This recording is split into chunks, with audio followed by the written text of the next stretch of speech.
اللہ الرحمن الرحیم۔ بعد از خدا بزرگ ہوئی قصہ مختصر۔ السلام علیکم، میں ہوں بشار صدیق۔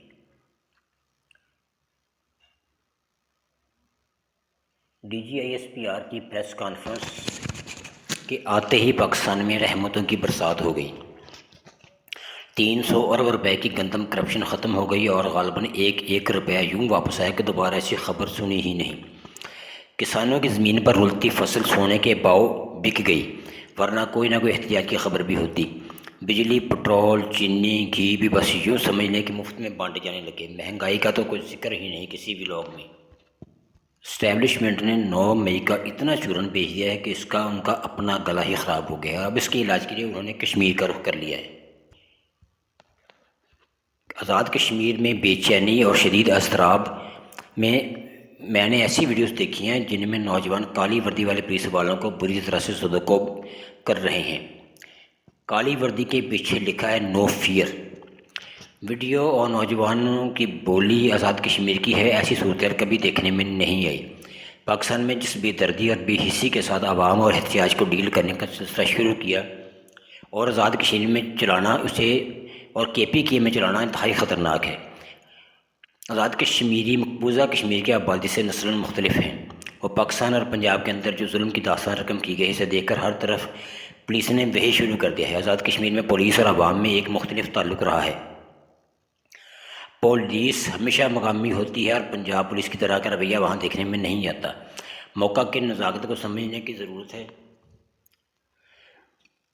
پولیس کی غلطیوں کو تسلیم کریں، سیاسی بات چیت کر کے حل نکالیں اور طاقت کے ظام اور غرور سے چیزوں کو ٹھیک کرنے کی کوشش نہ کریں۔ علاقے کی تاریخ و جغرافیہ، خطہ کے بدلتے حالات طاقت کے استعمال کا سپورٹ ہرگز نہیں کرتے۔ اب حالات یہ ہیں کہ پاکستان سے بڑی بڑی کمپنیاں بھاگ رہی ہیں۔ کیوں بھاگ رہی ہیں؟ تیل کی کمپنی شیل اور دوا بنانے کی فائزر پاکستان سے بستر گول کر رہی ہے۔ اوبر پہلے ہی جا چکی ہے۔ یہ دنیا کے بڑے نام ہیں۔ جب یہ لوگ جا رہے ہیں تو کون سی نئی کمپنی اپنا پیسہ لا کر لگا دے گی؟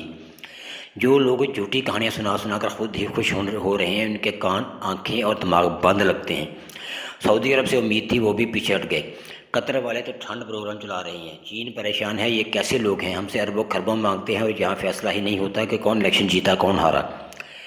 اسٹیبلشمنٹ سیاسی ہے یا غیر سیاسی؟ عدالت کھڑی ہے یا بیٹھ گئی ہے؟ عوام اور فوج میں ایک زبردست جنگ چل رہی ہے اور ہم سے کہتے ہیں کنویں میں اپنے ڈالر ڈال دو تاکہ جرنیل حضرات کہیں کسی ملک میں جائیداد بنا لیں۔ بہرحال ایسے حالات میں چونکہ سعودی عرب بھی پیچھے ہٹ رہا ہے تو دیکھنا ہے کہ شہزادہ محمد بن سلمان پاکستان کیوں نہیں آ رہے۔ سعودی ولی عہد محمد بن سلمان کا 19 مئی کو پاکستان کا دورہ پاکستان کے بگڑتے ہوئے اندرونی سیاسی حالات اور سیکیورٹی خدشات کے باعث ملتوی کر دیا گیا ہے۔ اس معاملے سے باخبر ذرائع نے دعویٰ کیا ہے کہ اس التوا کی ایک اور بڑی وجہ پاکستانی ملٹری اسٹیبلشمنٹ کی جانب سے سعودی درخواست پر جیل میں بند سابق وزیر اعظم عمران خان کو ریلیف فراہم کر کے ملک میں سیاسی درجہ حرارت کو کم کرنے میں ہچکچاہٹ ہے۔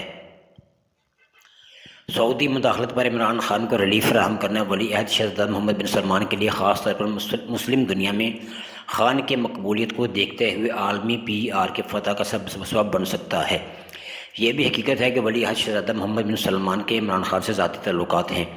عمران خان نے 2019 میں شہزادہ محمد بن سلمان کے اسرار پر مسلم دنیا میں متبادل قیادت پیدا کرنے کے مبینہ ترک منصوبے کے لیے ملائیشیا کے دور سے انکار کر دیا تھا۔